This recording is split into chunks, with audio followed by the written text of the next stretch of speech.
Vous allez vous présenter pour permettre à toutes ces personnes qui nous suivent de vous reconnaître.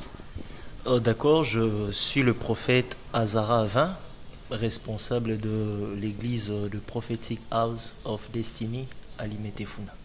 Ok, les prophètes Azara. Donc vous avez compris que Tobeta Masola prophétie, tout ça peut être un prophète. Donc moyen mon habit n'est parce qu'il n'y a pas moyen de dire non, il ne faut pas attendre de prophétie. Il est venu juste pour éclaircir l'opinion. Prophète, par rapport à notre sujet, aujourd'hui nous parlons de ce sujet qui est tellement important, la prophétie, facteur de destruction de famille. Vous, en tant que prophète, vous allez d'abord donner votre point de vue par rapport à ce que vous constatez, parce que aux amis à part, à Congo, nous vivons tout ce que nous voyons de choses.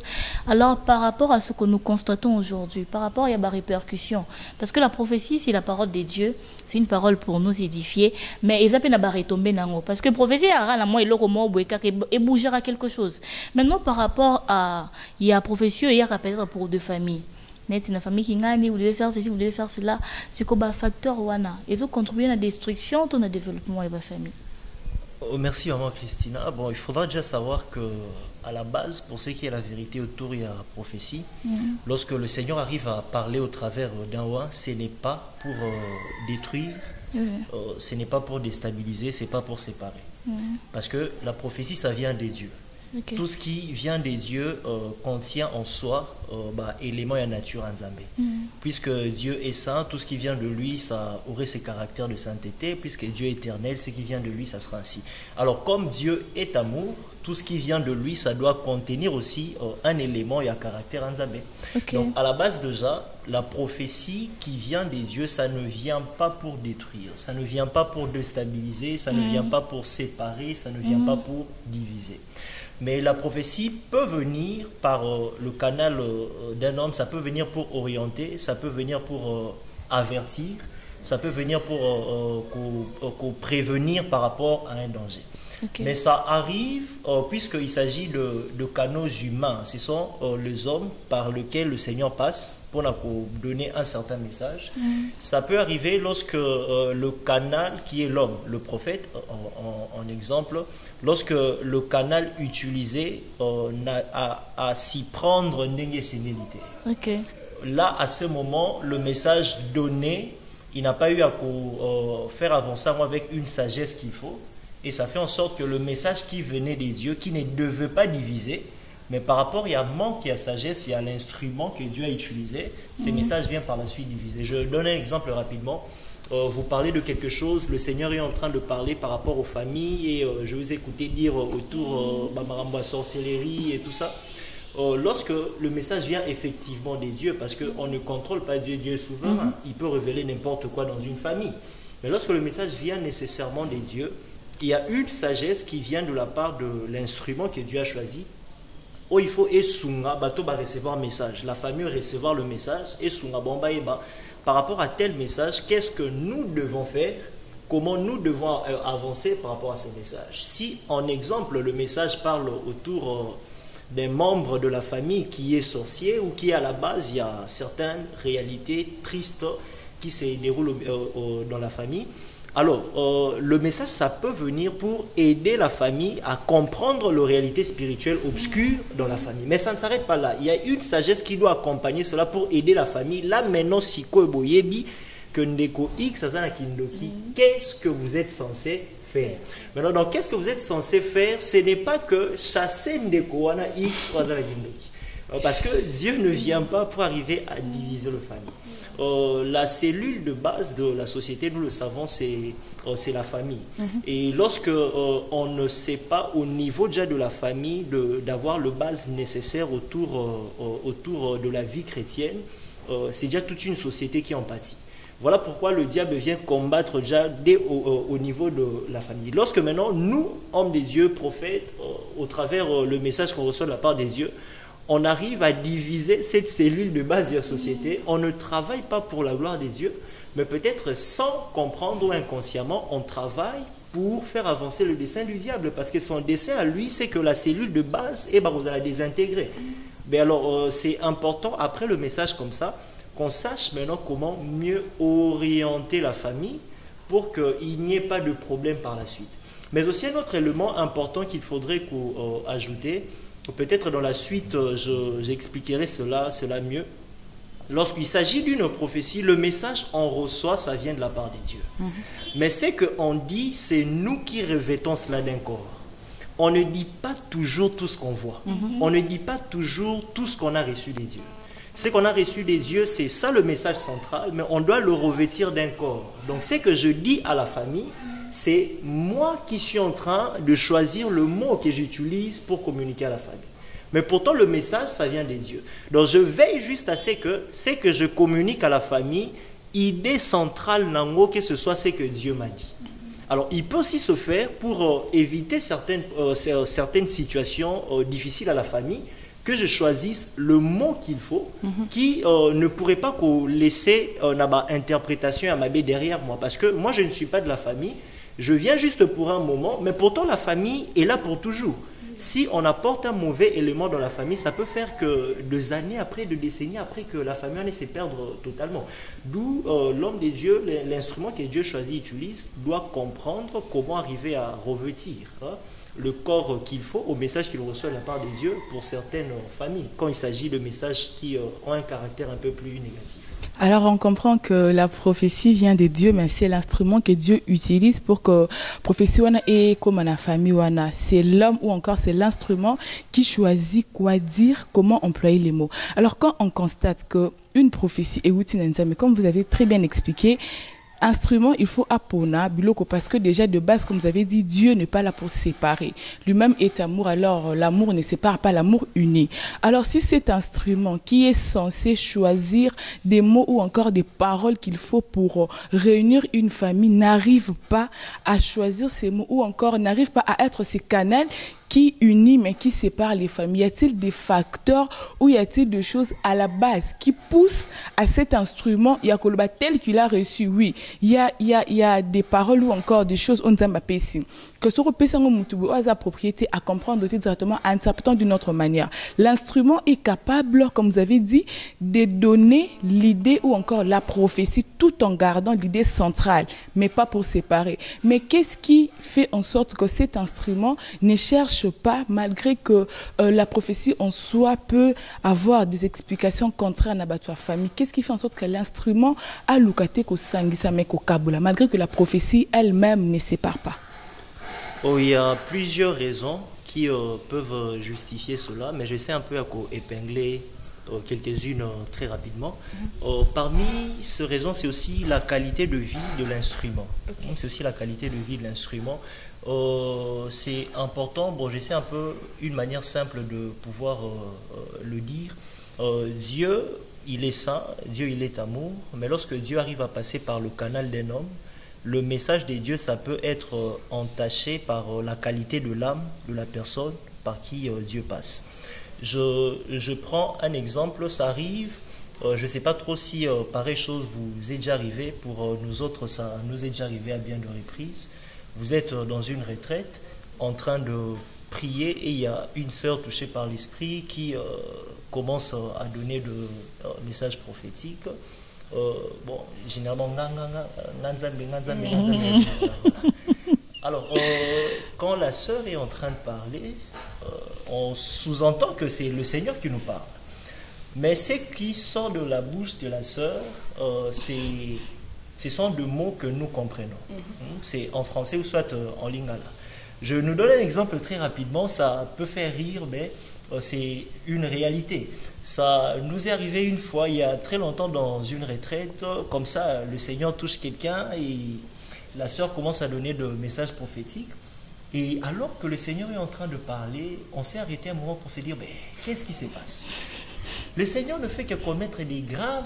Bon, entre guillemets, permettez-moi, ce n'est pas le Seigneur, mais puisque c'est le Seigneur qui parle par la sœur. Des graves erreurs de français comme pas possible. Alors que, je vous dis, et comme même sujet, il y a distraction dans la retraite. Alors que vous entendez la sœur Kuna, et la sœur ne veut que passer le message en français. Pourtant, elle pouvait parler au Lingala. Moi, votre Dieu, je vous dis en exemple, Christina, ma fille, tu vois ta papa à la maison. Donc quand je parle des graves erreurs, il y a français, c'est ces gens, ouais. Esther, ma fille, tu vois ton maman, tu l'as laissée à la maison. Mais les gens se disent, nous n'avons pas évité que ça le papa, éviter que ton papa, éviter que ça la maman. Mais les gens se sont posés tellement de questions. Bon, c'est pour justifier ce que je disais. Le message qui vient des dieux, ça peut être entaché par la qualité de l'âme de la personne par qui Dieu passe, puisque l'intellect se trouve au niveau de l'âme. En soi, la sœur qui véhiculait ces messages a déjà un problème sérieux et en français. Donc, elle dit généralement la papa la place à le papa, généralement le maman la place à la maman, ce qui fait que même lorsqu'elle doit donner un message prophétique comme ça vient dans ces sens-là.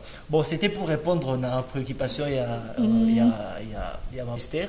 Alors, la qualité de vie de l'instrument, ça compte beaucoup. C'est l'un des facteurs qui fait en sorte que, alors que le message est donné autrement, que ce message est comme un facteur et à destruction dans une famille.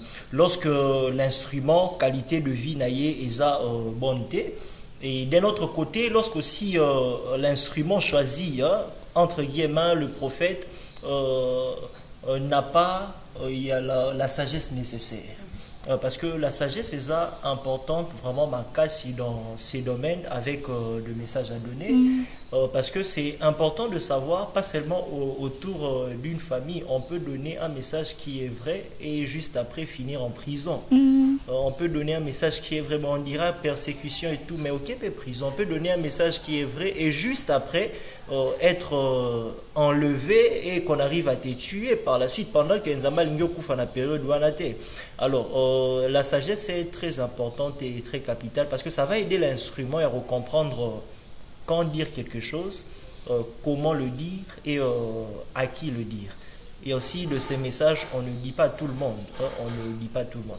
Mais un élément aussi important, Maman Esther, par rapport à la question, le manque aussi à communion entre l'instrument et Dieu qui est la source. Et ça aussi à la base de plusieurs problèmes autour, il y a ma prophétie donnée. Quand je parle de manque de communion, c'est qu'en fait, parce que le Seigneur utilise un prophète, il suffit juste que le Seigneur me dise quelque chose, je pars. Mais lorsque je suis en communion avec le Seigneur, je ne me précipite pas pour partir. Je reste d'abord auprès de Dieu afin de comprendre tout le contour autour du message que j'ai reçu. C'est une fois que je comprends tout le contour que là maintenant je vais partir. Le contour en question de quoi il s'agit, lorsque je reçois le message, ça ne s'arrête pas là. Je dois d'abord demander à Dieu de me faire comprendre que veut dire le message. Je dois comprendre l'intégralité de ce que Dieu a voulu dire par le message qu'il m'a montré, mais aussi qu'est-ce que je suis censé faire du message. Il y a de ces choses, Dieu révèle au prophète, non pas pour aller dire à la famille, mais de ces choses que Dieu révèle au prophète juste pour prier, que le prophète seul arrive à prier. Il y a de ces choses que Dieu révèle au prophète pour que le prophète arrive à construire une équipe de prière autour de ces sujets, autour de la famille. Ça arrive, vous recevez un message pour une famille et la famille n'est même pas au courant. Vous priez et l'on rompe à mabé et comité. Ou soit l'on rompe à malam et comité. Bah on a juste les malam et comité. Bazo sepela nzamba pambol biso mais bah ouais que en soi il y avait quelqu'un quelque part qui a prié. Mais lorsque le mal au fait aujourd'hui c'est que ce soit autour de famille ou autour de la prophétie de manière générale, c'est lui qui à peine entend le Seigneur court pour aller dire le Seigneur m'a dit. Mais pourtant ce n'est pas ça l'attitude qu'il doit avoir un véritable prophète. Celui qui est en communion avec Dieu ne se précipite pas pour aller dire ce que Dieu a dit. Reste d'abord auprès de Dieu jusqu'à ce qu'il comprenne tout le contour du message qu'il a reçu et jusqu'à ce que le Seigneur lui donne l'aval, le go, là maintenant tu peux aller dire. Donc le manque de ces choses, ça dérange un peu plusieurs et ça arrive aussi à créer catastrophe un peu moins bêlée autour de prophéties et autour de ceux qui sont appelés à être des prophètes. En tout cas, moi vraiment j'ai béni Dieu. J'ai béni Dieu parce que quand le prophète est en train de parler, vous sentez vraiment que il maîtrise ce qu'il est en train de dire et il dit ce qu'il a vécu ou ce qu'il est en train de vivre. En fait, moi prophète, il y a deux mots que vous avez utilisés qui m'ont vraiment un peu touché. Vous avez dit un prophète ne doit pas se précipiter de sortir pour aller donner un message qu'il a reçu. Il doit d'abord demeurer dans la présence du Seigneur pour apprendre tout. En fait, moi, j'aimerais que vous puissiez d'abord dire un mot d'abord. Un mot à ces jeunes-là qui vous suivent. Parce qu'aujourd'hui, nous assistons à des spectacles qui parfois nous fait vraiment mal. Vous allez voir que dans une église, il y a un frère qui a reçu le don de prophétie. Ah ben dis-moi, je vois. Et église, comme le frère un tel, il voit, il donne des messages authentiques. Et au moment où, par excès des ailes, le frère s'est dit que maintenant, là, je peux m'assumer à l'ombre de l'amour église, à qui ministère. Et bah catastrophe, comme le quoi, retardement. Parce que nous nous tenter à cause de la préparer, à cause de la former, à commis problème pour n'abattre mon sous. Alors vous, étant que prophète, hein, vous qui êtes vraiment dans ce domaine, quel conseil vous pourrez donner à ces personnes-là, à ces jeunes-là, qui se précipitent de sortir pour aller étaler la pensée de Dieu? Merci, maman Christina. C'est important qu'on arrive à comprendre que c'est Dieu qui appelle. Et lorsque Dieu appelle, l'appel de Dieu, ça contient tout. Ça contient un temps de préparation, d'apprentissage, mais aussi le temps de l'effectivité de l'appel qu'on a reçu. Et lorsqu'on brûle les étapes, et dégâts aux ala toujours énorme. Il y a quelque chose que plusieurs hommes de Dieu disent et répètent, qu'un David oint, mais non préparé, est beaucoup plus dangereux qu'un Saül ex-oint. Parce que c'est oint, il a reçu l'onction, oui, mais lorsque la préparation fait défaut, il risquerait de commettre de graves bavures, puisque même Saül Oyonzambe a rejeté. La précipitation, ça tue beaucoup, et pour plusieurs jeunes, les grands problèmes, c'est on veut que nous appelions donc nous appelons. Au fait, la grâce prophétique, c'est une grâce tellement attrayante, Marassi. Dans sens où ma mère tantôt de l'autre côté, donc prophète Aningi Makolo abeti makoto na c'est encouragez-moi. Donc moi encouragement wana babilo wana nyonso tout ça arrive à faire, ça fait en sorte que le regard soit sur l'homme de Dieu, que l'homme de Dieu a dansé et tout. Alors, ils sont tellement attrayants que plusieurs jeunes veulent à tout prier parce qu'il a la grâce et tout. Mais c'est ça qui arrive à tuer plusieurs. Alors, jeunes, là où vous êtes, je vous conseillerais simplement de ne pas être pressé, de pouvoir attendre. Le temps et à attendre est important, est capital makasi, parce que la grâce prophétique à elle seule, ça ne suffit pas pour construire un ministère, ça ne suffit pas pour bâtir de vie. Au-delà de la grâce prophétique, tu as besoin de beaucoup de choses. Tu as besoin d'une vie spirituelle très équilibrée. Tu as besoin aussi d'une vie sociale très équilibrée. Tu as besoin d'une sagesse nécessaire pour avancer dans le ministère. Tu as besoin d'une connaissance de la parole de Dieu en profondeur pour arriver à avancer dans le ministère. Tu as besoin d'apprendre sur la gestion des âmes, tu as besoin d'apprendre sur la gestion du temps, tu as besoin d'apprendre sur la gestion de finances dans le ministère, tu as besoin d'apprendre sur la gestion de vie dans le ministère. Alors il y a beaucoup de choses. Alors c'est très important qu'on ne se précipite pas lorsque on sent que ça brûle en nous, puisque je vois là maintenant, ce n'est pas parce que tu vois là maintenant que tu es devenu prêt pour le ministère. Je donne un exemple rapidement. Jésus est avec le disciple. Lorsqu'il avance avec eux, et par après, pêcheur d'hommes. Mais avant que le Seigneur ne puisse aller, dans les 3 ans et demi qu'il a fait sur terre, un jour, il les a appelés 2 à 2 et il les a envoyés. Aller dans les villes aux alentours et guérissez le malade. Après, c'est pas un mandat. Ils sont partis et ils sont revenus vers lui pour lui dire Seigneur, voilà des choses qui se sont passées alors que nous sommes partis. Et lorsqu'ils ont vécu toutes ces choses, ils ne sont pas restés commencer à bâtir quelque chose. Ils sont revenus vers le Seigneur. Et quand ils sont revenus, le Seigneur les a gardés jusqu'à ce que le temps était arrivé. Il y a Kéi, Moli, Moye, mais maintenant ils étaient à mesure de commencer pleinement le ministère. Il y a de ces choses qu'on peut faire, qu'on peut manifester. Ce n'est pas synonyme qu'on est devenu prêt pour se lancer dans le ministère. Donc on doit attendre le temps que Dieu a prévu pour qu'on arrive à se lancer, sinon ça sera compliqué. En tout cas, merci beaucoup le prophète Azara.